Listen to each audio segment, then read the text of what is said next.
The narrative opens with a young boy named Lee Kyung-ho, who finds himself standing on the edge of a bridge, contemplating ending his life. As the people down on the street scramble to connect with emergency civil services to save him, Lee experiences a sense of detachment from the concern of the bystanders. It's as if their worry and distress towards him hold no weight, given that nobody ever came to his aid when he was repeatedly bullied and tormented by his classmates. Even as he stands on the bridge, preparing to jump into the water, Lee feels a profound sense of isolation and despair. The constant bullying and torture that Lee endured every day had taken its toll on him. He had no one to confide in or turn to for help. No one ever intervened on his behalf or showed him any kindness. Over time, this caused him to feel increasingly hopeless and alone. As a result, Lee believed that ending his life was the only way to escape his unbearable circumstances. Despite a cyclist's attempt to save him, Lee Kyung-ho was unresponsive to the cyclist's words of comfort, expressing concern about his family's reaction if he were to go through with his suicide attempt. Lee had no family left to call his own, as they were all deceased. As he plunged into the water, the reality of drowning was more excruciating than he could have ever imagined. The sensation of his lungs being torn apart was unbearable, and he experienced the agony of suffocation firsthand. Despite his overwhelming pain, Lee persisted in his decision to end his life, driven by the belief that death was the only escape from his suffering.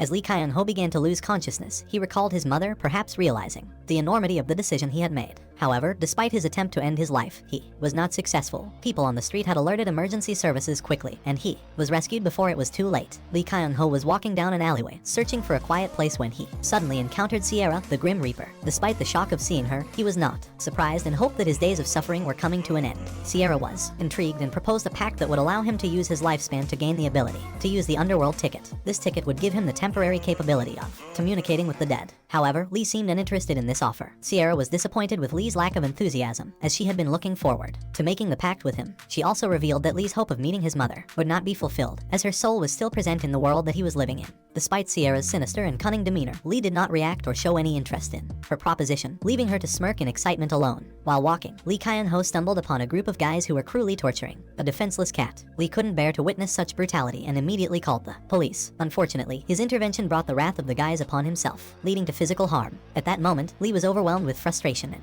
pain as he couldn't understand why innocent beings like cats had to suffer and die for no reason. As he sat alone on the ground, his mind drifted to the memory of his mother's sacrifice. For him, he remembered how she accepted her fate to save her son, and this realization left him feeling a deep sense of sorrow and regret. Despite Lee Kyung-ho's efforts to intervene and stop the bullies from torturing the little cat, they still ended up killing the innocent animal. One of the bullies, named Hyo-jong, was a skilled boxer, and he and his friends found it amusing to mock and belittle Lee Kyung-ho. However, Kyung-ho surprised them all when he suddenly got into a boxing stance and effortlessly dodged all of their punches, moving with the agility of a butterfly fluttering around in their hands. Hyo-jong, impressed by Kyung-ho's skills, proposed a real boxing match at the Hangsun Gym the following day. However, what Hyo-jong and his friends didn't know was that Kyung-ho had formed a pact with Sierra, the Grim Reaper, in exchange for his lifespan. Kyung-ho summoned the soul of the legendary boxer, Muhammad Ali. Kyung-ho moved like a sea serpent, whooshing like a whale as he delivered swift and powerful punches that sent Hyo-jong and his friends crashing to the ground. Even the leader of the group was unable to withstand the force of Kyung-ho's blows, falling to the ground like a ripped-apart punching bag.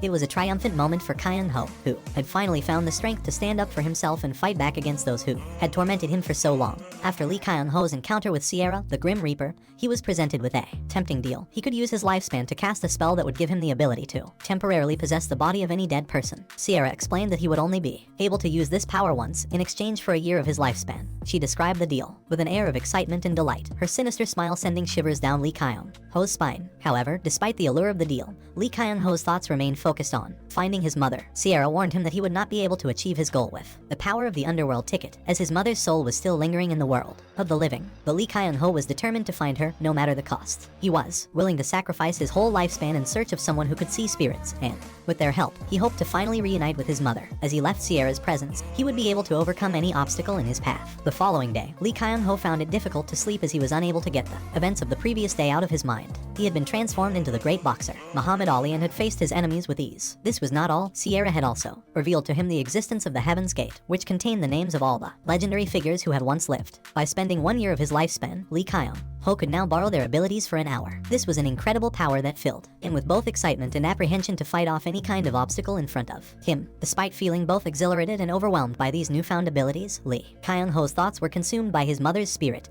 and the search for someone who could see spirits. He remembered the necklace left to him by the Grim Reaper, which would glow when he was close to his mother's spirit. He also recalled the promise of 100 tickets, given to him as a service gift by the Grim Reaper, which he could use to travel between the worlds. Lee Kyung-ho realized that he needed to find a person who could see spirits as soon as possible and the amethyst that would lead him to them. He suspected that the person he is looking for might be someone in his school according to the information he was provided by the Grim Reaper, but he didn't want to jump to any conclusions without having any proof in his grasp, as it isn't something he can discuss openly to anybody. However, when he encountered his bullies again, he couldn't help but feel uneasy. Lee Hyun-seob, one of the bullies, attacked him with his newly learned nunchaku skills, and Lee Kyung-ho found himself instinctively retaliating with the knowledge that he now possessed the powers of the greatest legends. He soon realized that he needed to be more careful, as he only had 364 days left to live and not having enough underworld tickets on him. Lee Kyung-ho started to strategize, calculating how much time it would take to test everyone in the school to find the child who could see spirits by looking deep into the underworld ticket. But before he could set his plan in motion, he was confronted by one of the bullies who lured him into a dark alley where the gang was harassing a girl for money. Lee Hyun-seob resumed bullying Lee Kyung-ho for no apparent reason,